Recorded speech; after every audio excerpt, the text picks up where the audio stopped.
Hey guys, welcome to another video. Today I'm going to be unboxing the July Boxycharm base box. We're going to talk about whether or not I think it's worth it, what tier I like best, and I'm going to try on as many items out of here as I can. So if you guys want to see what I got in this month's box and hear my thoughts, then just keep on watching. So I'm very dewy today because something happened. I'm having some kind of skin reaction, and that also translates to my eyelids. I think I may have sunburnt myself, but I've got a whole lot of texture going on, including my eyelids. So my makeup in this video might not come out the best, but I'm going to try my hardest. So this month's theme is sunshine, so a nice little summer theme. We do have the card as always with all of the values on the box. Let's get through the products that I can't try on for you guys first. First up are some eye masks. These are Grace and Stella anti-wrinkle energizing eye masks. I do have wrinkles under my eyes, even though I am still what I consider to be young. I'm 26. I do have quite wrinkly under eyes, so I will try these. It comes with 12 pairs and it retails for $21, which I think if it works really well, then that's a decent price anyways. I put on a new pair of impressed nails and I actually really like them a lot. I do get some questions on these, so I'll link them if you guys are interested. But it always worries me when I open new boxes. So yeah, this comes with a lot. Here's what they look like. So they're golden. They're going to be real bougie to put on a spa day or self-care moment. Some people think these are super gimmicky, but I like that it's like a concentrated amount of skincare underneath your eyes. Especially for me, I do get dehydrated under eyes, and that makes them look even more wrinkly. So I do like to put these on before I film videos. And it looks like there's a lot of nice liquid in there, and I like that they're individually wrapped. So this will go in my sheet mask drawer for another day, but that is the first product, and I'm not going to be trying it on today. I do have foundation on. I have a whole lot of primer oil on, which you might be able to tell, but yeah, I don't feel like popping them on over makeup. Next up in the box is another skincare product. This is from 111 Skin. It is the NAC Y2 Pollution Defense Booster. It retails for $135. Now, something that bothers me is the spelling of defense. Okay, so I'm debunking a myth. I had to Google it. Defense and defense, both spellings with a C and an S, are correct ways to spell the word. Oh, so it comes down to different parts of the world, depending on the spelling. But I hate the word defense spelled with a C. That's just a fun fact. So this is a daytime booster to fortify your skin against the harmful aggressors of the digital age. So blue light or what? It shields against blue light pollution through a powerful combination of peptides and antioxidants. It retails for $135. What is blue light pollution? Does anybody actually know if that's a real thing? Is my phone polluting me? I don't think so, but that's just my opinion. But this is a little serum, and I guess if it does protect me from my phone and my new Nintendo Switch, that I should probably use it. Even though I love the Milani Blue Light Foundation, I still kind of don't believe that that technology is doing anything, but I guess some scientist somewhere thinks it does. It smells like honey. So I will actually try this out, but I'm going to wait for my skin to calm down because my skin, if you saw it right now up close in person, I've got bumps in the highlight area and on my forehead, which makes me think that I used a bronzer or something that reacted poorly with the sun. Or a skincare product, I don't know, but I need to go down to the basics until that texture is gone. Moving on to products that I can use and try on for you guys. First up is a product that I actually do already own and love. It's the Hourglass Arch Brow Micro Sculpting Pencil. It retails for $28. I got the shade Dark Brunette, so I'm going to try this on today. My brows are naturally quite hairy. As you guys can see, I don't have anything in them today.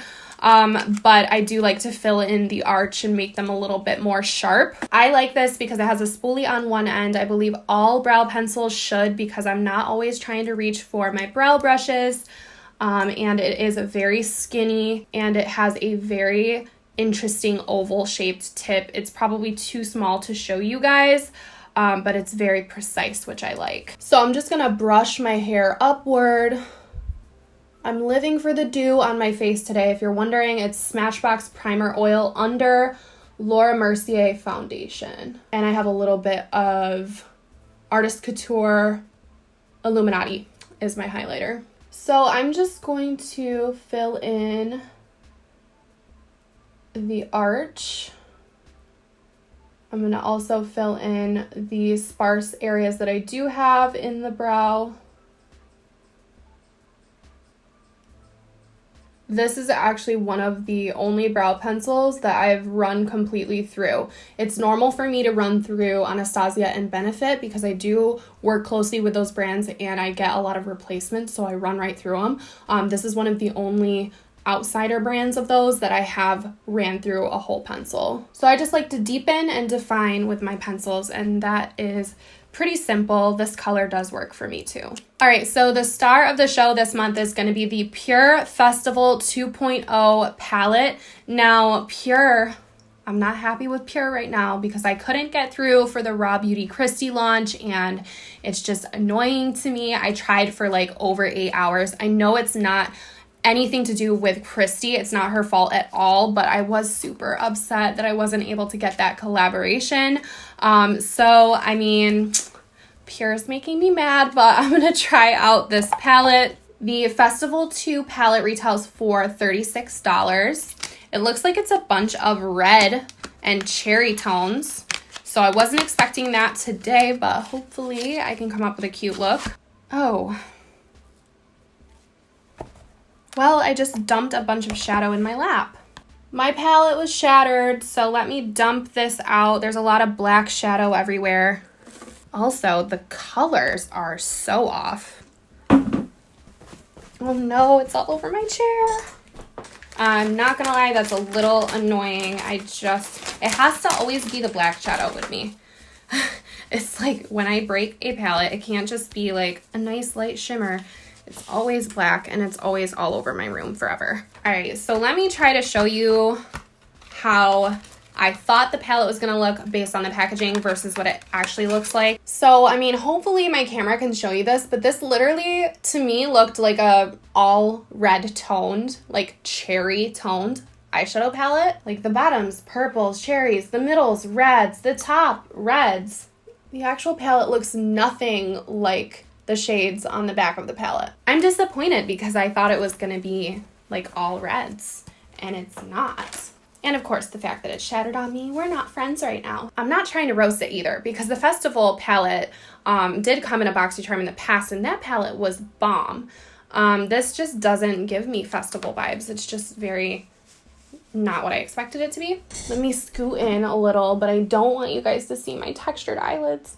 But I'm gonna pick up Dreamland with a blender from Sigma. The fallout is bad. Somehow I always try to be as unbiased as I can, and somehow I always end up roasting something, and then people tell me to be grateful, and I am grateful, but maybe if this palette didn't shatter in my lap, we would get along. Okay, well, this is a pretty color, so I'm just kind of popping this into the crease. My eyelids are greasy and it's going over them just fine, which I appreciate. I needed kind of an oily substance just because of all the texture. I needed to combat that texture.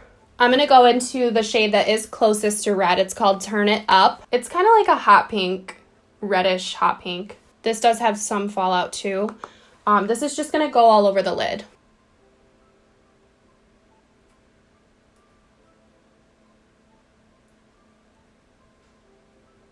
It kind of smells like vanilla. Like it has a good scent to it. Can we just talk for 1 second about how irritating it is to break makeup? Let me know in the comments, what is one makeup product that you have shattered that was devastating? My 2 most devastating was the Tati textured neutrals that I did on camera and my Hourglass ambient lighting powder. All right, so I'm just gonna blend that out, and we did successfully kind of make a pinky red eye look, so I'm not mad. I got what I wanted. I'm gonna add some of that red shade to my lower lash line. I'm all about a blown out solo color eye look, as you guys may know. All right, so I mean, I don't absolutely hate the palette. I do absolutely hate that it broke. That's kind of a pain in the ass because I personally don't, and this is going to sound bad, but I don't hang on to palettes once something breaks unless I can completely clean the pan out. So I'm going to try to clean that pan out. If I can get it clean, then I'll keep it. But if it keeps spewing its particles everywhere, I'm going to have to get rid of it. Last up in the base box is an eyeliner from the brand Duce. It's called Fierce and Fine Graphic Pen. So it is a felt tip liner. It's $21, and we're going to put it to the test and hope that it doesn't bleed over any of the oiliness that I have going on. So I'm going to go ahead and do my simple wing. I really truly suck at doing this on camera, but I will try. It looks like a nice skinny tip. I just always start with the wing itself.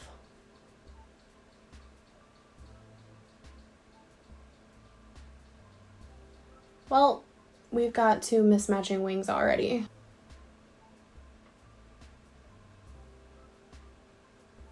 It does seem to be nice and matte. You know what? It's not drying as quickly as I'm used to. All right, I'm going to finish my wing and pop on lashes and let this dry a little bit, and I'll be right back. All right, so I hopped off camera to pop on lashes and finish the eyeliner, and to be completely honest with you, I won't use this again because it's already fading. It's kind of one of those liners that it doesn't bleed, but it doesn't stick around long. Like, it really already started to fade to kind of like a sheer black, so I ended up having to go over with a different liner, my Benefit roller liner. My Benefit liner is sticking fine, so I don't see why it would be because of my oil that I have going on, but this is just not my favorite liner that I've ever tried. So that was everything out of my July Boxycharm. So this totaled up to a retail value of $224, but honestly I think it's because of that pollution booster. That is a $135 product, so that really kind of hiked up the value of the box. I personally think $135 is pretty crazy for any skincare product, so I don't really consider that in my head. Now, to be honest, this was not the most thrilling base box, and I'm kind of starting to see that for me personally, I prefer the items that are coming in the premium, which is the $35 box versus this one is $25. The key products in here that I enjoy most are actually the eye masks, and I haven't even tried them yet, and the Hourglass eyebrow pencil. The rest is just kind of so-so, but honestly, if the palette didn't come broken, I think I'd be more okay with it, obviously, but because it did shatter and it got all over the place, that's kind of rubbing me the wrong way. I know it's not the palette's fault, but it wasn't really bubble wrapped or anything. It just kind of came free floating in the box, which might have contributed to it. But yeah, I'm kind of debating if I think the $25 box is for me. I kind of think I would prefer the $35 premium box, and it kind of hasn't been blowing me away over these past couple months. I really do love when they come back and redeem themselves, so I guess we'll see next month. It's kind of hit and miss lately whether or not I'm going to be blown away and super impressed. Now, as always, I want to know what you guys got in your box. If you are subscribed, let me know if you got anything different than me. Did you get a higher tier? Did you like it better? Were you disappointed? Were you excited? I want to know the details. Now, something I kind of want to start doing in my Boxycharm unboxings is doing a little research and seeing what might be in the next box. So if you guys don't want to hear about any spoilers, then go ahead and close out of this video now. Thank you so much for watching. But if you are interested in some potential spoilers for the August box, then let's get into it. So according to My Subscription Addiction, which is a great blog for all things Boxycharm spoilers, there are some potential items out of the August 2020 box, and they are the Too Faced Born This Way multi-use concealer might be in the box. We might have a Glam Glow moisturizer in the box. There is a potential QMS product, which is a tinted day cream, and also Dr. Brandt might be in the box with a purifying cleanser. We do see Dr. Brandt pretty often in Boxycharm. So those are potential spoilers that I have seen for the August box. So that's going to be it for today's unboxing and try on and spoilers. I hope that you guys enjoyed this video. If you did, please give it a thumbs up for me. It helps me a lot in my channel. I feel like my channel is dying. So please give me a thumbs up when you can. It does help me out a ton. Little things like that can help out creators during these difficult times. But I really appreciate you guys hanging out with me and watching, and hopefully I will see you all in my next video. Bye guys.